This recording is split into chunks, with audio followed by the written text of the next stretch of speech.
Come on, come on.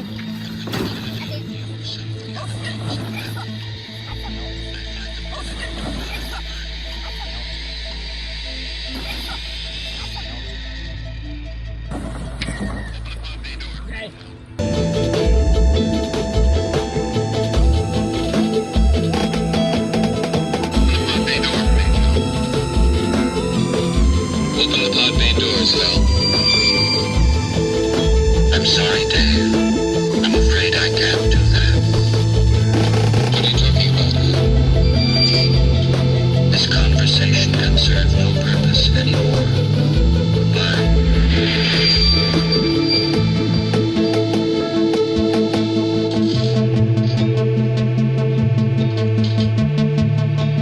Dave, do you mind if I ask you a personal question?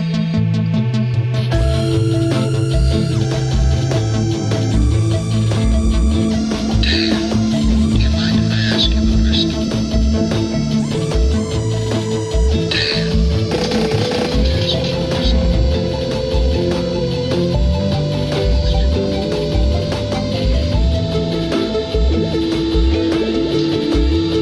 I've wondered whether you might be having some second thoughts about the mission.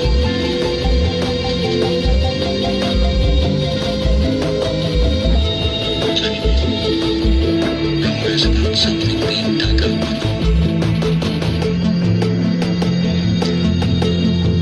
I never gave these stories much credence, and particularly in view of some of the other things that have happened, I find them difficult to put out of my mind.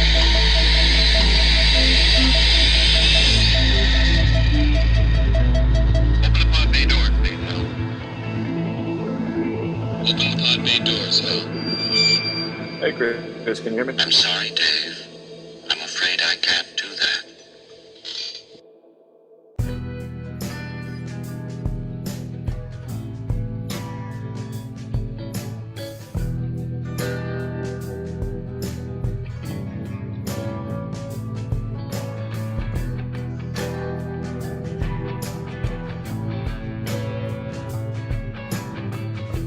Monday night, you gotta be tuning into the Fling Show.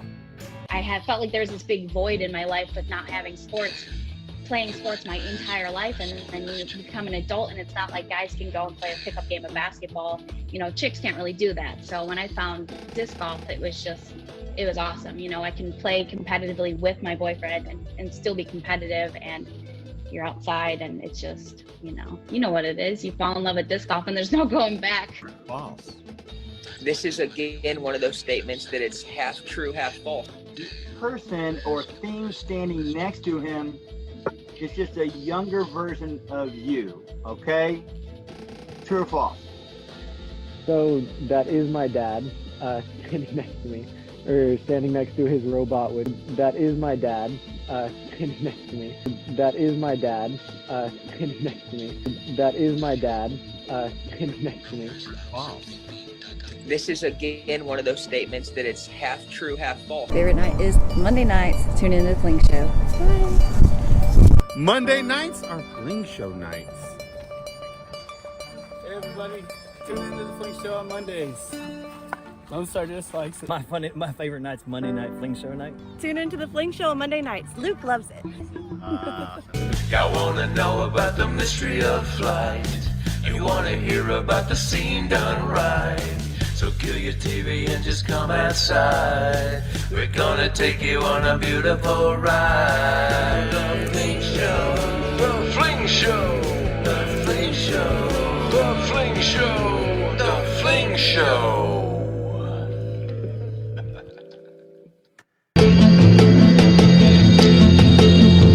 I never gave these stories much credence, and particularly in view of some of the other things that have happened.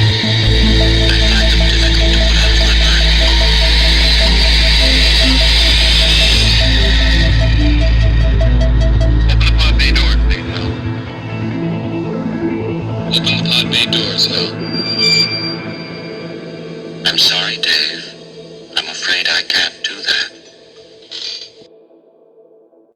Well, Well, good evening, folks, and welcome to the show. And what a show we have for you this evening. I cannot wait to bring on my special guest tonight. This will be his third time.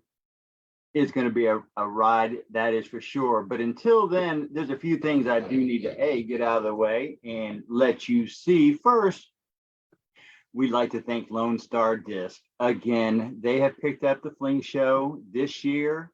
They are our sponsor of the Fling Show, and we are so proud to be sponsored by them.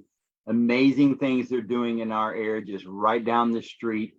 And once again, thank you, Lone Star. And for those of you who don't know about Lone Star, get on the bus right now. Discs are coming out, flying out, amazing plastic, amazing team, amazing players, and an amazing event. As you see up here, Lone Star Disc presents a weekly Thursday Flex Series Mini. Not just your regular Mini, because I don't know how many minis that offer $2,500 to hit an ace. Yep, you heard that right. Just sign up for their Flex Series. Show up on Thursday, throw a Lone Star Disc in the air, hit an ace. That's $2,500 in your pocket. Another amazing thing that they're doing as well, as you can see, juniors play for free. Not only juniors playing for free, but Lone Star Disc is dedicated into growing this sport, not only in their team, but also in the juniors and the ladies division. So for anybody out there who's listening, all you Houston young guns, all of you in the area of South Texas, all of Texas, outside of Texas, it doesn't matter. If you're a junior and you want to be sponsored, you sign up at Lone Star right now. They will take you any time of year. So parents, if you have a player who wants to have some great plastic in their hand and jump on board of an amazing team right up at the beginning, you just get a hold of Josh Hofstra or Sheldon Jefferson at Lone Star Disc, and they will take care of you. And of course, man, go throw something in the air for $2,500. My goodness gracious, it's just worth a try. So check that out on Disc Golf Scene. You'll see the dates that they have available, along with the courses that they will be playing. Sometimes it does change, so make sure that you're checking that out. But we need to get right to our special guest this evening. I am so excited to get him back on. He was on the road for so long, and just to get him back on the show is a pleasure. I got to post the first time we had this. Look how young he is there, because he don't look that young anymore. But I cannot wait. Chandler Krammer, thank you for coming on the show again. Welcome to the Fling Show. How you been, my friend? Hey, Chris. It's good to see you again. I've been doing pretty good. I like how you got the original poster behind you. You like that one, don't you? Yep. I mean, I do. Look how young you are right there. My goodness gracious. That seems so long ago, but I think that was only about 1.5 to 2 years, if I'm not mistaken. Something like that, I think. Yeah, it's time's been going by. That's when I probably was within my first year of playing, I think. So that was probably only like a couple of years ago.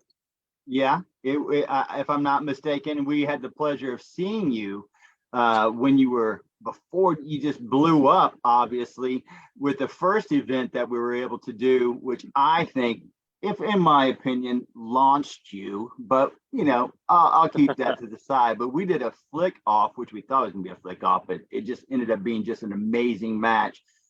And it was a charity match between you and Robert Burge. What do you remember about this match as well? Because that was every shot filmed right there behind you. I believe that's the first time that ever happened to you, was it not?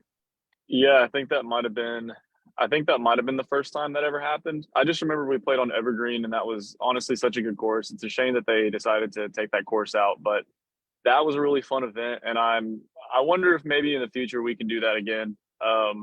Something like that would be really fun.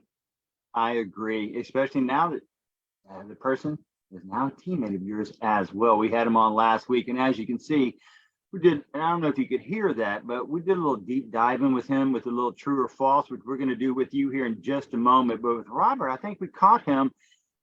I had that picture with his dad next to a robot, and I asked Robert, yeah, said, is that you? And Robert said, yeah, next to me. And then all of a sudden he's like, oh no, it's the robot. No, Robert, we caught you. We got you on film for perpetuity. Robert is a robot. but you beat that robot. And then that's when I knew something special was in the air. I know that y'all were kind of going for every shot that day, but my goodness gracious, what a game, what a match to watch. And if y'all haven't watched that, go back on the Fling Show and rewatch that match. It was all for charity. Great time. So that leads to this. We do a little true and false. So the people who don't really know you are going to get to know you. So I'm going to ask you a question. You tell me if it's true or false. Sometimes, like I tell people, there's truth in it. Sometimes there's no truth in it. Sometimes a little bit of gray area in the middle. So you tell us what it is, okay? Okay, let's see what you got. Right here, true or false? Sometimes when you're signing interviews, you feel like you're a man in outer space. That one's gonna be false. I don't. That's probably, yeah. I'm gonna go with false on that. I don't know about that one. Well, I say that because I read a little article that I did a little deep diving, and to find out, you know, what everybody else was thinking, and it posted about you. And one of the comments you had made was that it's sometimes overwhelming. It's extremely overwhelming sometimes. Yeah. Yeah.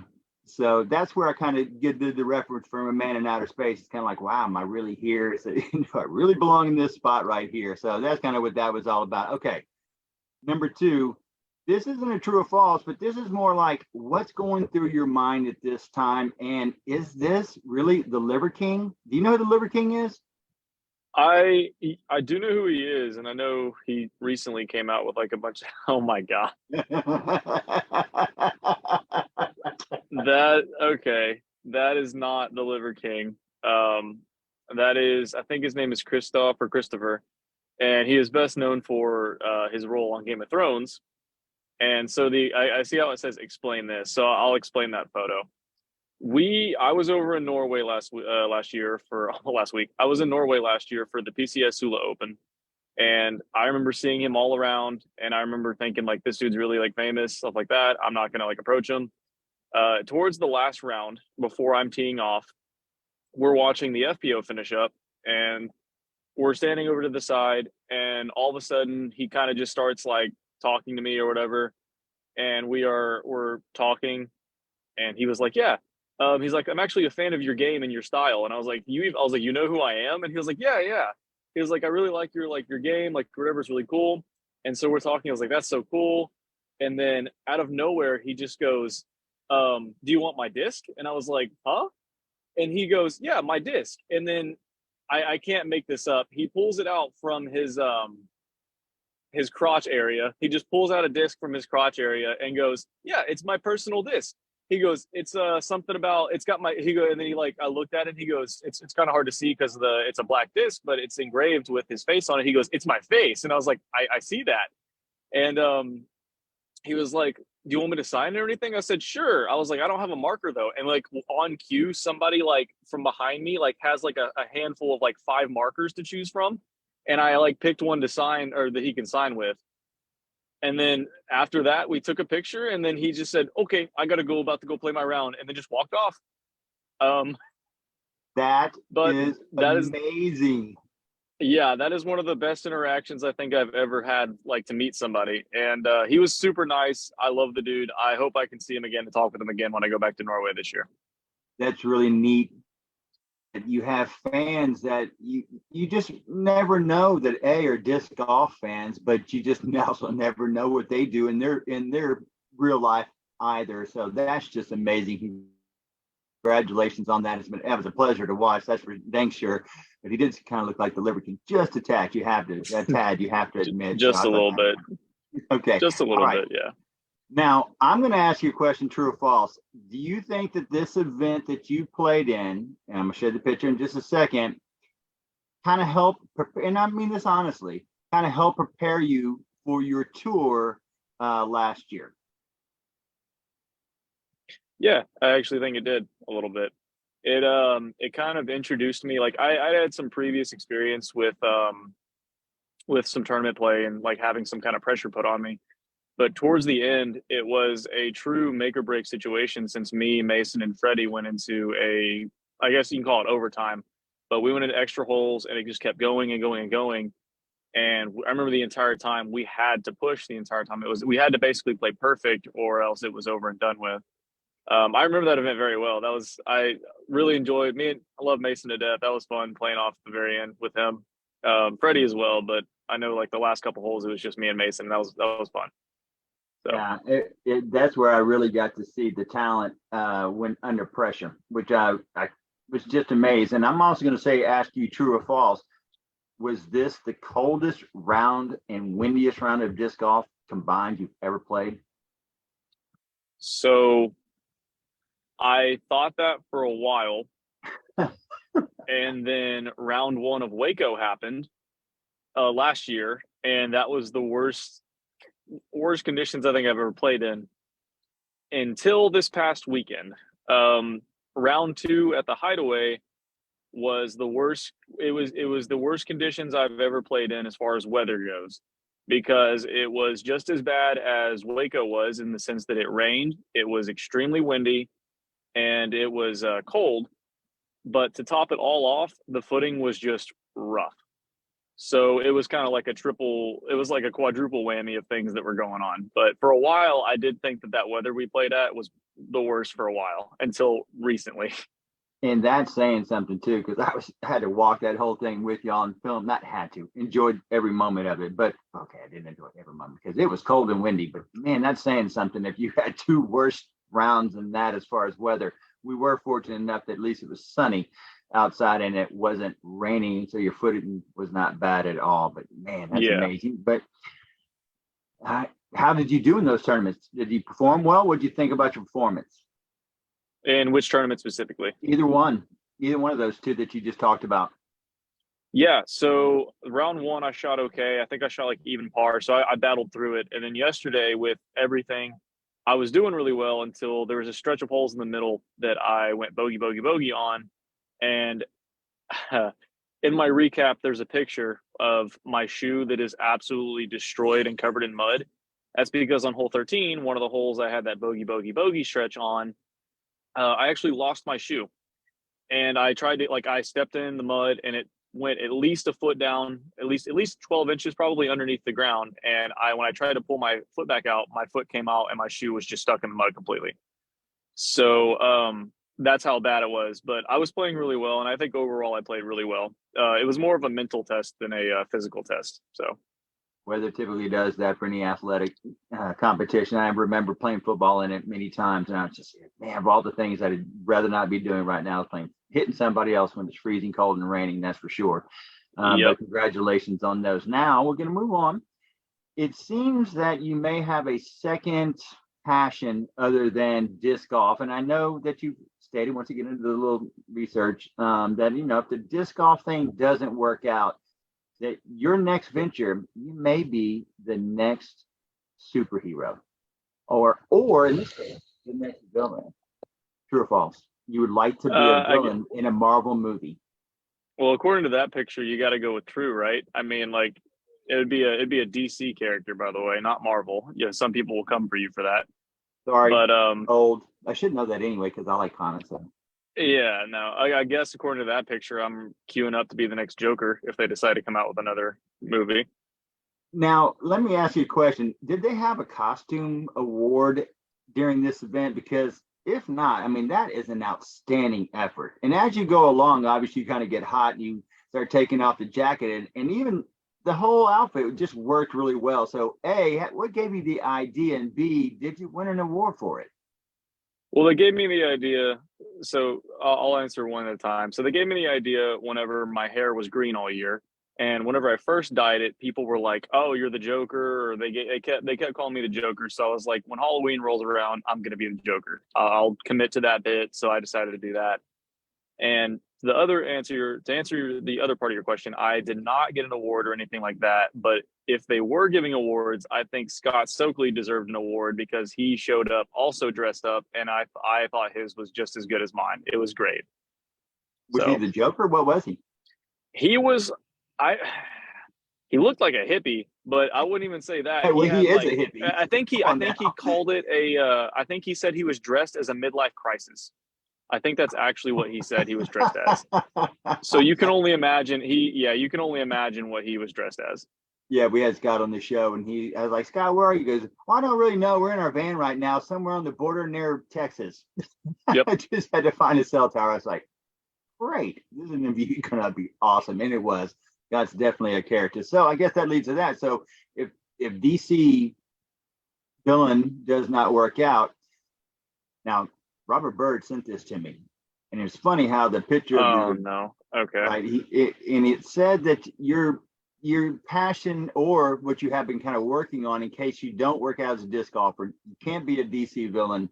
And we know that you can't fall back on that degree from A&M because you can, you're an Aggie, for God's sake. So they were thinking that they saw you might want to try out to be the next mascot.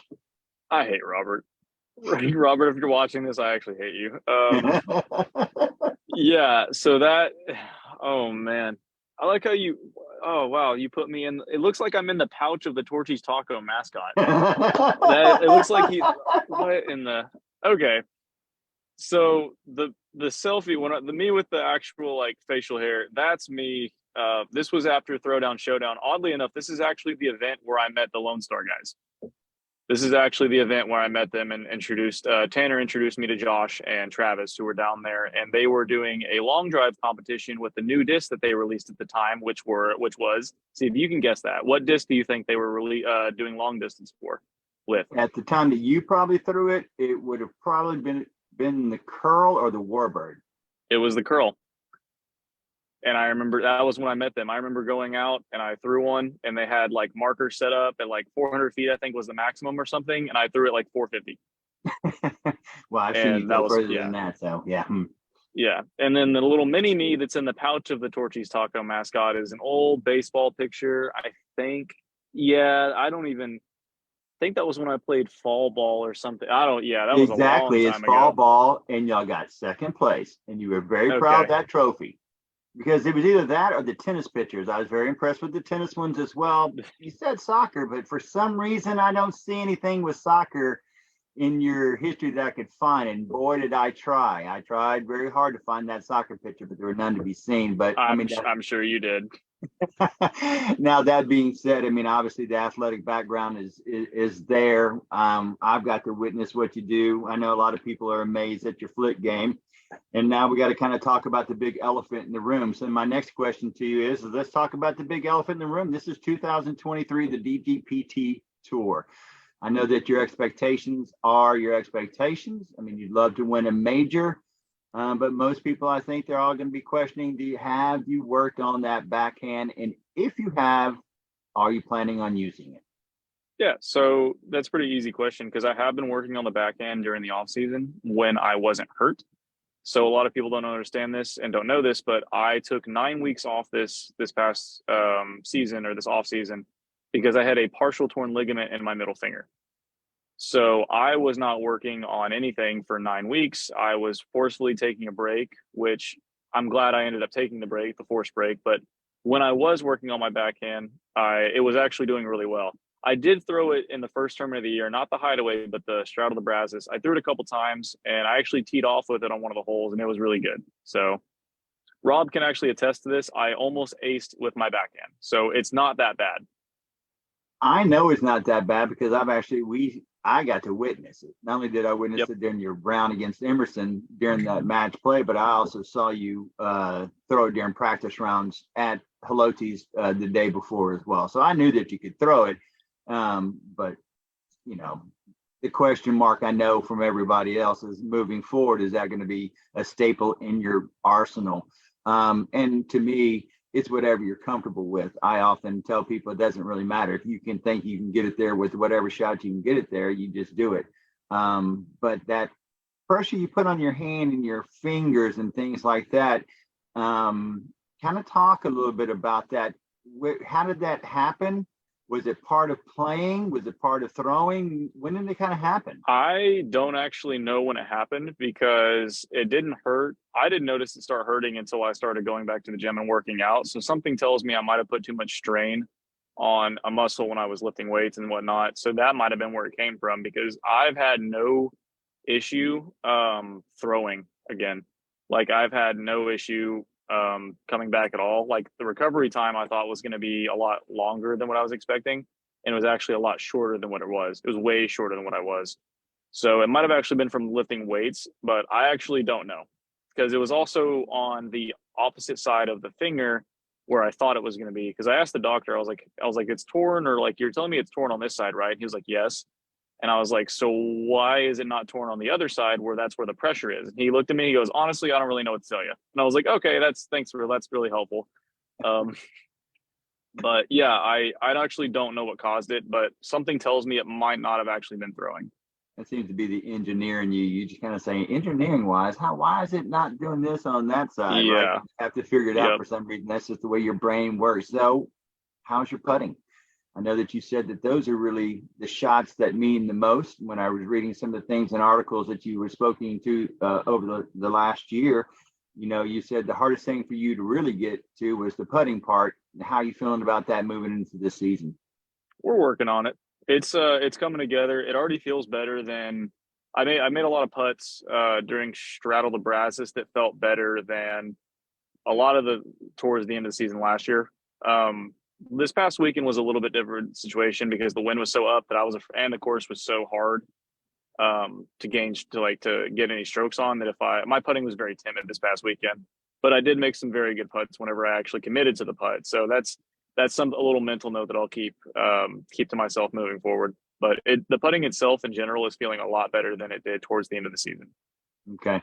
Now, my last explain this picture is twofold. One, explain the expansion that you've seen with inside this company, and two, the reason why you decided to re-sign up with the best team in Texas.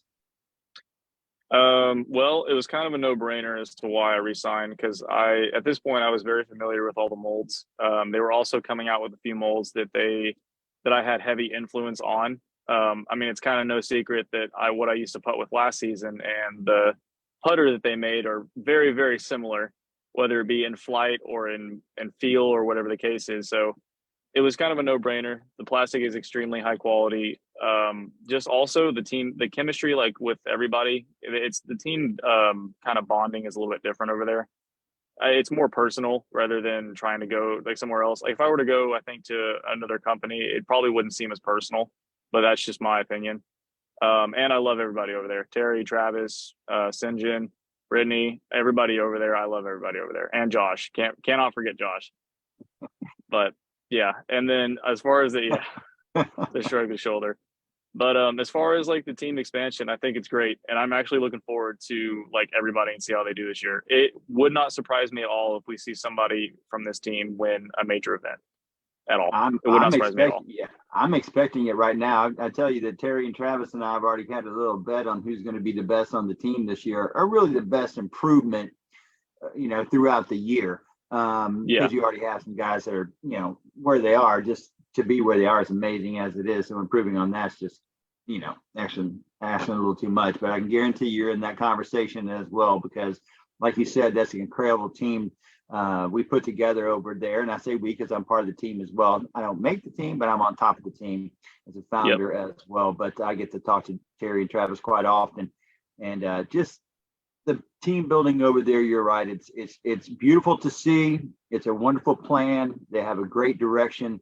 And like I said, I'm just proud to be a member of them as well. And congratulations on a re-sign up for you as well.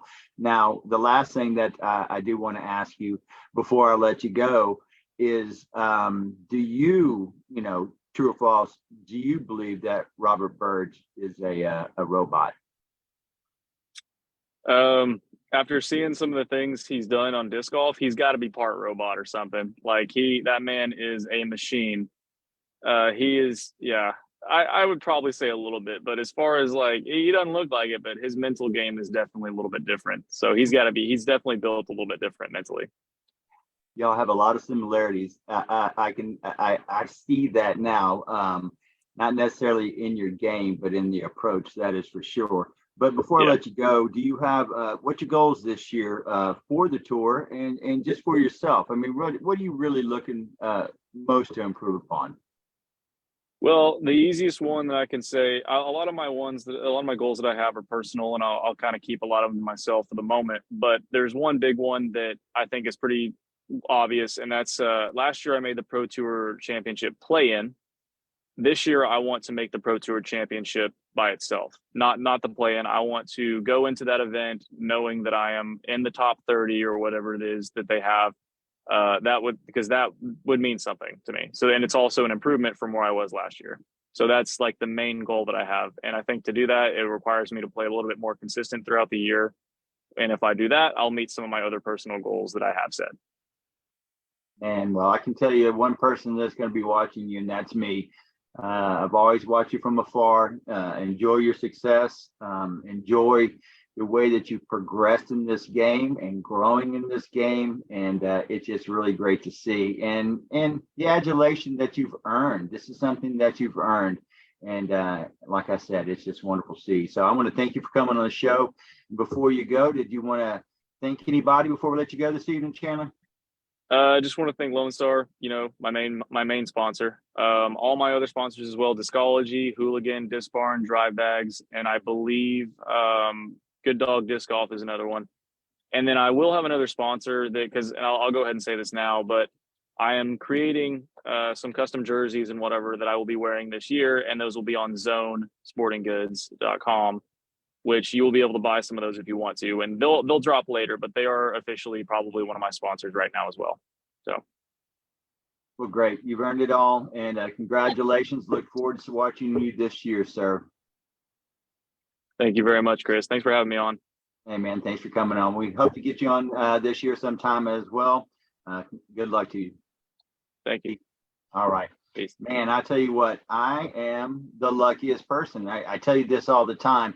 To be able to see someone where they started and to be able to film them from a match between just two people, both of them just amazing players, and then to watch them play some of the top talent in the state of Texas and film them from there. And now he's going worldwide, going all over the United States. I mean, he's being interviewed by multitudes of people, and we're just fortunate enough to have him on the show with us, and for him to take the time for that, I really appreciate it. And being a team member of Lone Star as well, just amazing. And like I said, I'm not kidding you, we will be watching and have him on again. Now, I was lucky enough, or fortunate enough, to finally find out that I have a teammate on my Winter League team who just happens to also be one of the best female players in the state of Texas. How do I know that? Well, a weekend and a half ago, she stepped up to the plate in Austin, Texas for Chrissy Fountain's Wildflower Tour and the Prickly Pear Classic. I was able to get a few moments with your champion and my teammate on the Winter League, Jill Norwick. So let's get to know her just a little bit better. Folks, y'all enjoy. Enjoy, Jill. Row. Yeah, that was I played an intermediate. I took second place. Go grab that Teammate. So it was very last minute, so I dropped out of a few bigger tournaments. But this year, I'm signed up for Texas States, which is fun to be able to this right first. Because somewhere all I have to find these things out. Okay, so that's not the right one. Let me try to find that. I do apologize. That was the full non-edited version. So let me see if I can find it. But yeah, Jill is amazing.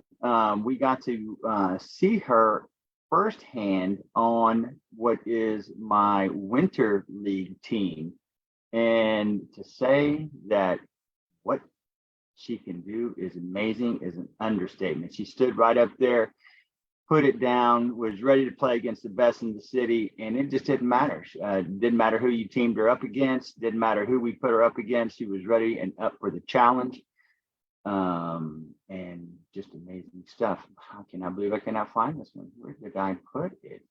There, maybe that's it. That wasn't it either. Anyway, so we're just going to have to go with the unedited version. So, folks, y'all enjoy. At least get your head a little bit to where it. There we go. Years all together. I'm from Illinois. That's where I grew up and lived there most of my life.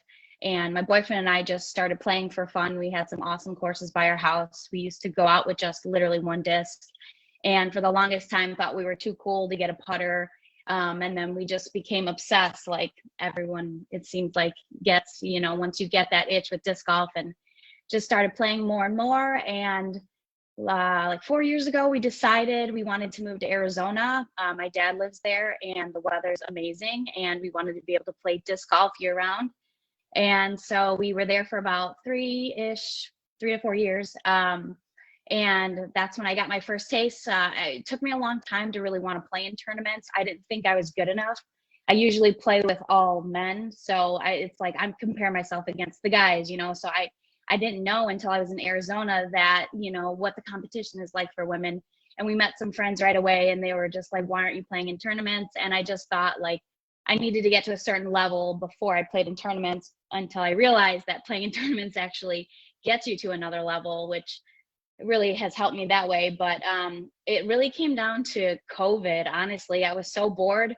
We were working from home, literally barely left our house. There's nothing to do besides. All right, I think I found a much better one. So I do apologize for that, because I have an edited version of video that I have done with Jill, and it's so much better. So if you give me just 2 seconds, I did finally find it. And give me, there it is. It should be pulling up here, and just right there it is. I had felt like there was this big void in my life with not having sports, playing sports my entire life. And then you become an adult, and it's not like guys can go and play a pickup game of basketball. Chicks can't really do that. So when I found disc golf, it was awesome. I can play competitively with my boyfriend and still be competitive, and you're outside, and it's just, you know what it is. You fall in love with disc golf, and there's no going back. Oh my goodness. How surprised am I to find out that a teammate of mine that I just met on my winter league team is one of the best disc golfers in Texas. And boy, does she prove it this weekend. We want to welcome her to the show for the first time. Jill Norwick. How you doing, Jill? Welcome to the show, and thank you for joining us. Thank you. I'm good. Yeah, I'm excited to be here. Thanks for having me. So I've been playing for about 6 years altogether. I'm from Illinois. That's where I grew up and lived there most of my life. And my boyfriend and I just started playing for fun. We had some awesome courses by our house. We used to go out with just literally one disc. And for the longest time, thought we were too cool to get a putter. And then we just became obsessed, like everyone, it seems like, gets, once you get that itch with disc golf, and just started playing more and more. And like 4 years ago, we decided we wanted to move to Arizona. My dad lives there, and the weather's amazing, and we wanted to be able to play disc golf year round. And so we were there for about 3 to 4 years. And that's when I got my first taste. It took me a long time to really want to play in tournaments. I didn't think I was good enough. I usually play with all men. So it's like I'm comparing myself against the guys, so I didn't know until I was in Arizona that, what the competition is like for women. And we met some friends right away, and they were just like, why aren't you playing in tournaments? And I just thought, like, I needed to get to a certain level before I played in tournaments, until I realized that playing in tournaments actually gets you to another level, which really has helped me that way. But it really came down to COVID. Honestly, I was so bored. We were working from home, literally barely left our house. There's nothing to do besides play disc golf. And we just started playing more and more. I just started getting better and better, and decided, let's take it serious. Let's play in some tournaments. So I started in FA1, and well, actually my first tournament I ever played was like the week after I moved to Arizona on the Phoenix Ladies Open. I played an intermediate. I took second place. I couldn't believe it. And then it was like a year or two after that I played in FA1, and then played a few tournaments that year. And then the following year, I was like, I just need 1 year of FA1, and then I have to move up. I know I'm good enough for it. So kind of just started there and really worked on getting all the shots. I used to be 100% sidearm. Would not throw a backhand off the tee. It scared me. I didn't know how to do it. It took me forever to learn it, but just worked on that. And now that I feel like I kind of have all the shots, it was just like, let's go to FPO. Let's see what I can do. And it's just been great. I mean, when we moved to Texas, I feel like I've gotten so much better in just these last 6 months, because it's a whole different game. I mean, I love wooded golf. That's my favorite. It's what I've really realized since we've gotten here, but it's really helped me, hit lines better. Arizona is like, you just throw it far. There's not a lot of trees to hit. You need the distance, but here it's a lot more strategic, and it's really helped me improve my game so far. But yeah, that's kind of where I'm at. I mean, this is my second year playing in FPO. Last year was my first full year. Didn't really get to play in as many tournaments as I wanted to, just because we decided randomly, like literally within a month, let's move to Texas, sell our house, and do that crazy trip. So it was very last minute, so I dropped out of a few bigger tournaments. But this year I'm signed up for Texas States, which is awesome because it's literally the second closest course to where we live. I'll be going to Waco and Austin, and then kind of seeing, you know, where the rest of my season lies from there. But I'm hoping to play in some more bigger events and keep seeing what I can do. We like to play a little game called a little true or false with you. Game is relative. Like I said, some of it could be true, half true, partly true. You kind of fill in the blanks there. My Snap research team delved in and tried to find as much information about you as possible, which sometimes is very difficult. However, one thing I think I did find, and we'll have to see if I'm right about this, but true or false, you played softball for Trinity International University. That is true. Yeah, softball was actually like my number one sport growing up. I mean, I played pretty much every sport there was, but I think that's what helped me play disc golf so well, was those skills really translate easily. Yeah, my dad would always say that he had me holding a ball in my hand as when I was a tiny. I played every single sport. Softball was my best one, but I also played like soccer, volleyball, everything. I did play for my first 2 years in college. I actually broke my nose and my arm in my first season, so that was a little bit rough. But I was mostly a catcher. That was my favorite position, but I also did pitch and played a little bit of third base.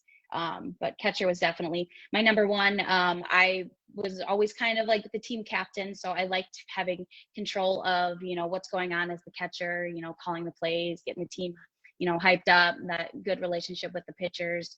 It's just, I feel like it's a very intense position, and that's very competitive, and it's just kind of, you know, fits with my personality. It's a different Jill Norwick then, because someone else is listed. It says they played ultimate frisbee. So, dang, like I said, when research, sometimes it's true, sometimes it's fake. We have to find these things out. That leads us to this one. Before you found your passion for disc golf, true or false, your favorite sport was ballet swimming. That'll be a false. That is another Jill Norwick. My goodness gracious, there's a bunch of you out there. I didn't know if that was a picture or not, but it did say that on the bottom of it, and I was going to say, which one of those two are you? That would be pretty impressive, but no, wouldn't even know where to begin with ballet swimming.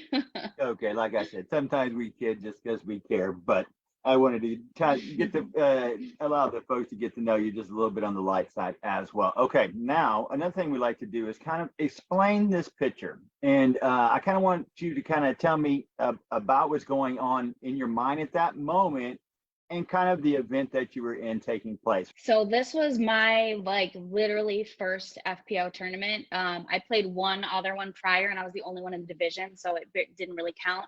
And the Phoenix Lady Open was awesome because it was the very first tournament I ever played in FA2.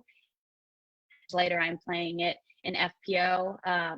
And that was when my game was just feeling really, really good. I knew there was some big names coming to it. It was at a course that I played all the time. We lived there for a little while, like on the course. So it was just a very awesome tournament. I was really excited for it. I had really high goals for myself, and I just felt like I played like one of the best tournaments of my life there. It was kind of incredible, and it was just felt like I was just happy to live in that moment. I didn't know where I would finish against all of those big names, but it just felt really cool to be a part of that and know that that was when it really clicked for me. Like, okay, I can compete against these ladies, you know, like Katrina Allen was in the tournament too, you know, like there were so many of them there. So it was really awesome. And that was one of my proudest tournaments and moments. Now talk a little bit, was that the first time you were ever on film? Was that the first time you had a film crew Mm-hmm. chasing you around? Yeah, that was my very first time. And I mean, he's a very unassuming person, so it's not like he adds a whole bunch of like pressure, but there's still, you know, you want to do well, and, you know, you want to perform well for the camera. It's my first time being able to like show people what I can really do. And I had a, you know, I was just in the zone. I felt really positive the whole time. I really didn't make a lot of mistakes. So I was just living in the moment there and just enjoying being part of it. Now, going from an event that you played to a pressure shot. So I want to know, I'm sure hoping this is you, and it says that you below it, but tell me what's going through your mind when you're standing right here about to throw that. That is one of the most intimidating holes to stand on, because you can't really tell when you see it on camera, but it's always windy up there, and it's never just a nice, you know, a nice tailwind or whatever. It's always some swirling wind that you can't quite figure out. And then when you're standing on the edge, it looks so intimidating. There's trees on the right that always make you want to clip it. I've probably lost 20 discs in that water that you don't get your disc back either. You can't throw one in there and be like, oh, it's cool, it'll come back to me. You'll never get it back. So it's like, do I want to throw my favorite disc and land the shot, or do I want to maybe throw something that if it goes, you know, that's an intimidating hole. I used to always throw sidearm on it, and I used to make it over there, but my arm's been a little bit hurt, so I kind of opted for backhands on it. But that's an intimidating one, but it feels good when you can land it, because yeah. We're going to move on to the final thing today, which is really the reason why I brought you on. Chrissy Fountain was one of my podcast members for a full year, and just one of my favorite people. I love Chrissy Fountain to death. And she has started the Wildflower Tour up there, and she had her first event, the Prickly Pear Open. And we had her on, I want to say, about 2 weeks ago before the event. And there was only 84 players at that time. And then, my goodness gracious, 106 showed up. And I want to show you, and you probably haven't seen this because you didn't see last week's show, but here is the finishing of the Prickly Pear this past weekend, in which my teammate right there, Miss Norwick, right there on top of, not only that though, a field of amazing players. If you see all these animals to the left of the names, those are all the ladies who have been on the show. Okay. Not only that though, I've had the pleasure to not only see them play, I also know the talent level in which they possess. The field in which you beat this past weekend is one of the best that you will see in the state of Texas. The Castrita sisters are one of the most talented group of young ladies coming up. All three of them are amazing, and their parents are good as well. To beat them, and then to take a Hall of Famer and the GOAT with Dez, and of course you beat Miss Vincent, who also helps out with that Prickly Pear Tour as well. What a field you beat. Can you kind of talk about your experience this weekend and how you felt by playing in the Wildflower Tour and one of my favorite people, Chrissy Fountain? Yeah, as soon as I heard about this, I played with Stephanie at Piney Woods a couple months back, and she mentioned this tour to me, so I've had it on my radar. I knew there was going to be some events coming up, and I got really excited because I love the fact that it's women's only, run by women, for women. I think that's amazing. That was why the Phoenix Ladies Open was one of my favorite tournaments. I mean, you get over 100 women all in one place playing disc golf together. It's such an awesome feeling, just looking around, seeing just women all over on the course. So I really knew I wanted to be part of it and play in it. I had, certain goals for what I wanted to do this weekend. Winning wasn't actually one of them. I'm still feeling very new. The competition in Texas is insane. I mean, I don't think there's another state where there's this much talent. I mean, even the ones you haven't listed, like there's so many good players out here. It's crazy. Like there's not an easy win at any tournament, even smaller local ones. There's no easy win. So I don't assume at all that I'm ever going to win, but I did want a podium finish. That was my big goal. Like I know my game has been feeling so good. But the Saturday when I actually woke up, I had no feeling in my right hand, and it really scared me, and my fingers were numb, and I'm pretty sure it was carpal tunnel. So we were warming up before, and like an hour before we were gonna leave to go to the tournament, I was asking my boyfriend, like, should I DNF? Like, I really was so excited to play, but I don't know. I'm thinking it's like carpal tunnel or whatever. So I'm resting this week, but it was a little scary. It affected me putting. I spin. I felt like my wrist was locking up on me. So day one was a little stressful, but for whatever reason, I was lacing my drives and I was parking up shots. So I really didn't have to rely on my putting, thank goodness, because I was tied for fourth after round one. So I was still in the mix, and I still knew, push through, fight through this tournament. Like I know you can do it. So there was that in there, and the second day it was just, I got the competitor in me was just like, you can do it, like, let's go. So I just, throughout the whole time, I don't think it was till like closer to the end when I checked the scores that I thought maybe I had a chance. I was still just hoping for the podium the whole time. And then it was a crazy, I mean, like you said, the competition, like Aria, she's so good, and I'm like almost 20 years older than her, and she's just so good. It's just really cool. I mean, I played with like some other like new ladies that I've never met that are in the area, and it's really fun watching other players on the cards. I just had a really great weekend. The ladies did an amazing job putting the event on. Can't wait to play in their other tournaments. I know there's 2 more coming close to Houston, so yeah, it was such a good time. I'm really glad they're doing this. I think it's great. It's awesome for the sport, and it's awesome for women. Let's talk about a little bit of our team experience. Is this, in your experience and ever playing on a disc golf team like we have for Winter League? Yeah, this is my first time actually playing on a team like this. I think it's a really fun format. I really like that we get to do this. I mean, we're still new to Texas. We've been here for 6 months. So Nikki asked me if I was interested, and we're just like, yeah, let's meet some more people. Let's play some more disc golf. I mean, I'm just trying to get my schedule loaded with more, competition. So it's just kind of good practice for me, learning the courses. And then it's also just fun, everyone having a good time. And it's a cool format too. I really like that the first round, each hole you start fresh, it's kind of a cool clean slate that way, but it's been fun. I really enjoy it. So like you said, we have talented girls, we have talented players. And what I've always said, when you come to the Houston, Texas area, you're swimming with sharks. I mean, I don't care if you're playing in the 40 age division. I don't care if you're playing in the 50 age division. It doesn't really matter. There are good players all over the place, and it's kind of fun to watch. And I've had a pleasure watching you play. I can't wait to watch you play more, especially on our team. But I'm looking forward to see what you do throughout the year. So before I let you go, do you have any sponsors or anybody you'd like to thank? And before we let you go? Yeah, I'm sponsored by Infinite Discs. So I'd like to thank them. This is my 2nd year with them, which is really cool. So it's nice having my open bag. We love trying new plastics, so it's been really cool with that. Also, Wild Discs.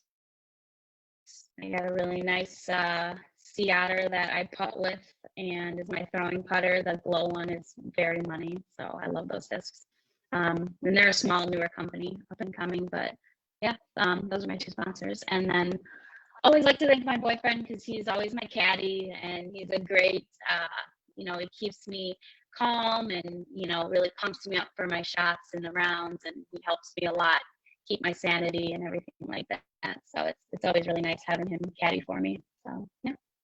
Well, that's awesome. Well, I want to thank you so much for taking the time to come on the show and being so open with us and give us a little insight to who you are, and cannot look and I cannot wait to see what this year brings for you, especially in the Texas area. So thank you so much for coming on today.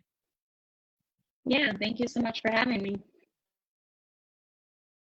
Well, you get to know her just a little bit better now. Jill's an amazing player.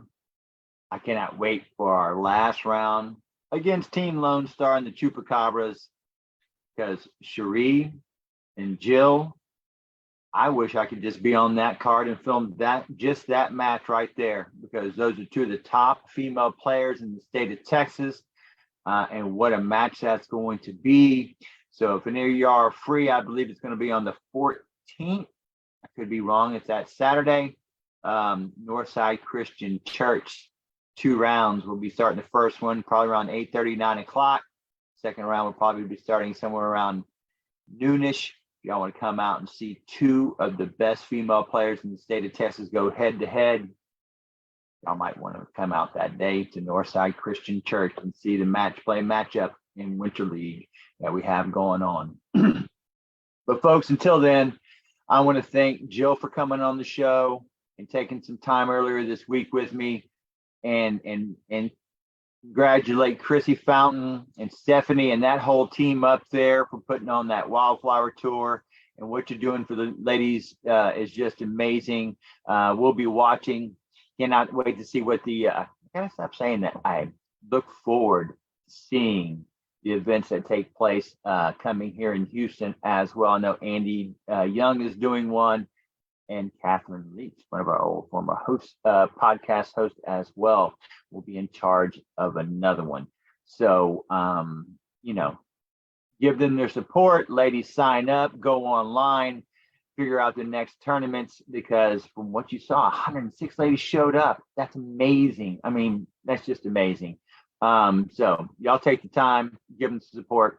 I also want to make sure, once again, to thank our sponsor here at the Fling Show, Lone Star Disc. Thank y'all for signing up for another year. I look forward to seeing everything that we are about to bring to y'all this year. Not only the amazing, talented players that has been assembled by Lone Star Disc, the amazing plastic that they continue to come out with. So that being said, I'm going to have a lot of that plastic at our Texas State Doubles event. That's in Huntsville, Texas, March 5th and the 6th, or I think it's the 6th. Well, I sure hope so. But it's that weekend. And right now, folks, we only have one more team available slot for the Open, and we only have one more available slot for MA3. Ladies, y'all spots are still open and available no matter what. Y'all sign up, but get signed up. It's just about full. Don't have any more spots. Only 4 more players out of 144. So look forward to that. But until we let you go, I also want to make sure that we always note our sponsors. Thank you to all the sponsors for Texas State Doubles this year. There's so many. They're hard to name them all, but we try to name them and give them their proper due based upon their sponsorship level as well. So I'm going to take a few moments before we close tonight and give them their proper due, because all the sponsors of disc golf are what make us able to run these wonderful tournaments just for you. So folks, enjoy. And until next time, as we say, go throw something in the air, play disc golf, be peaceful while you're at it. Be nice. Okay? It's a new year. Be nice. Be peaceful. Till next year. Till next time. Enjoy.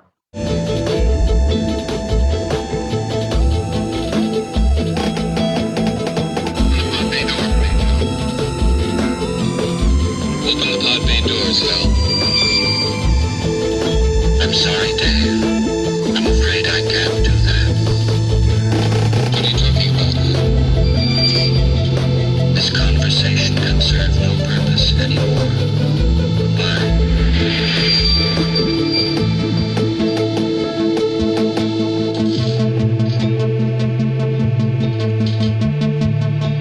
Dave, do you mind if I ask you a personal question?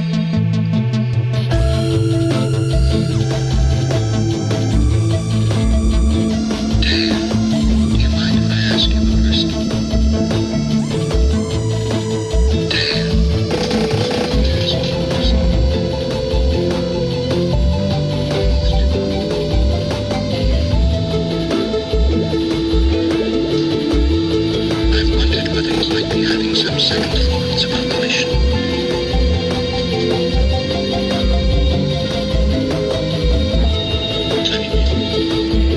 Rumors about something being dug up.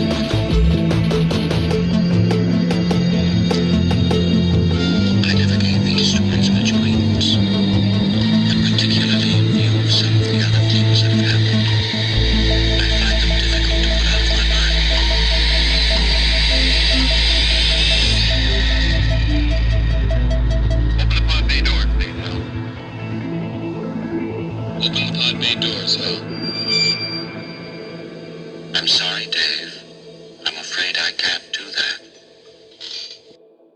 We go.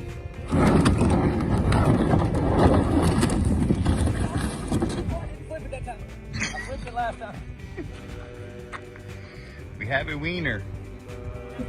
That is funny. It'd been funny if you fell.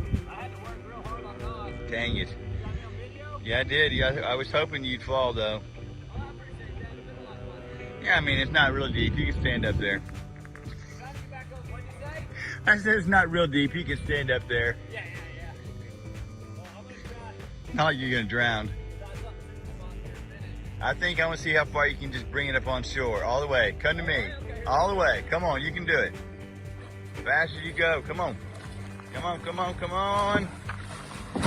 That's it. That's kind of disappointing. That's kind of steep. Oh shit. Okay.